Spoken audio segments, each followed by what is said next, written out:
through what you're going through. I'm giving you boldness.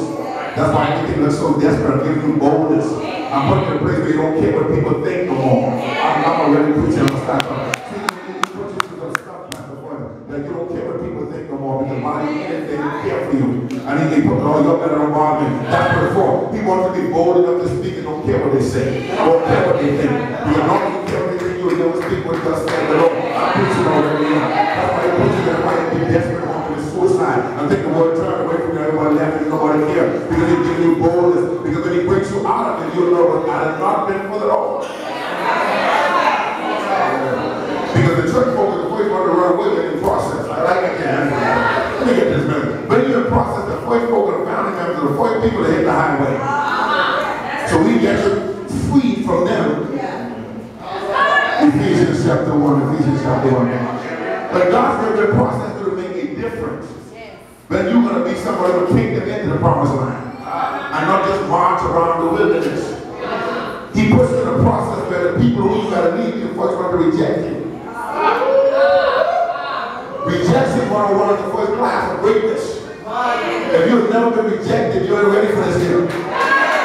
Rejection 101 passes by those who are supposed to care for you. You don't care what the people who are like you do. It don't hurt you if they reject you. But when the people who are supposed to care for you reject you.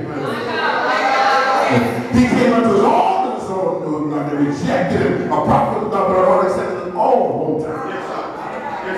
I'm going to preach here if you're getting in there. So I want to encourage you I'm talking to right now that yes, you're in the middle of heaven. Yes, it looks like ain't nothing working on it. Yes, it looks like you're lost. And yes, it looks like the devil winning, but it's just a process, baby. It's a preparation for something greater.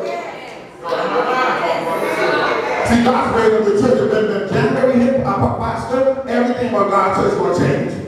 You see people coming out of the woodwork, people you never heard about before. But you see the power of God.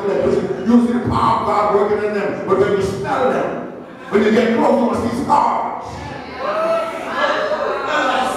Yeah, they will smell that smoke. They will be all marked up in the spirit because what God will allow them to go through. So that when they stand speaking, they don't see your faces. Ephesians chapter 1. Ephesians chapter 1. Ephesians chapter 1. Ephesians chapter 1, verse 3. You see, I'm radical about this thing because I don't know what's wrong with the church of God. We walk with God, we don't believe. And then when you get to challenge people to stand on God's word, they call you the devil. We read the word and dance by the word we don't believe.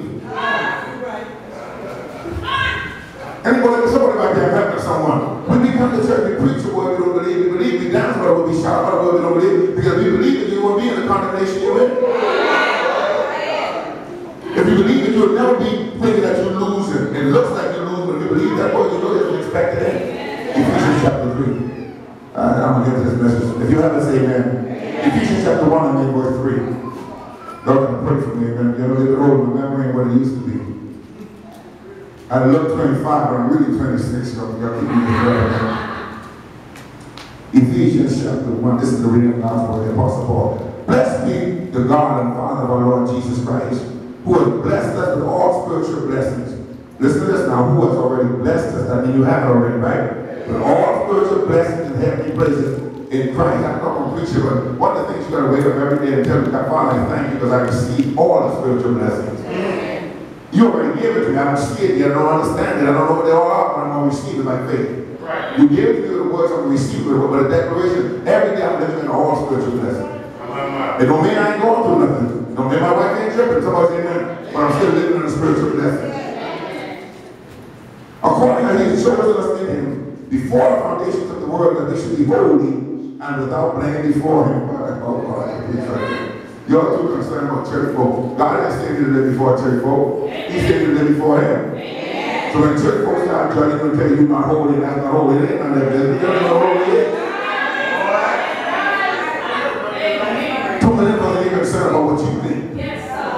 God told me that He chose to be before Him in His love, having predestinated us under the adoption of children by Jesus Christ Himself according to the pleasure of His own will.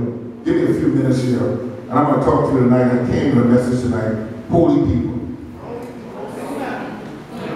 I'm saying blessed, too blessed to fail. Holy people. Too blessed to fail. Oh God, I'm saying it again. Holy people. He made you holy. holy. And because you're holy, you're too blessed to fail. Because you've been blessed with all spiritual blessings. So I want you, before you sit down to work with me here, and I want you to say something before I start preaching to you. Open your mouth and declare this before the heavens.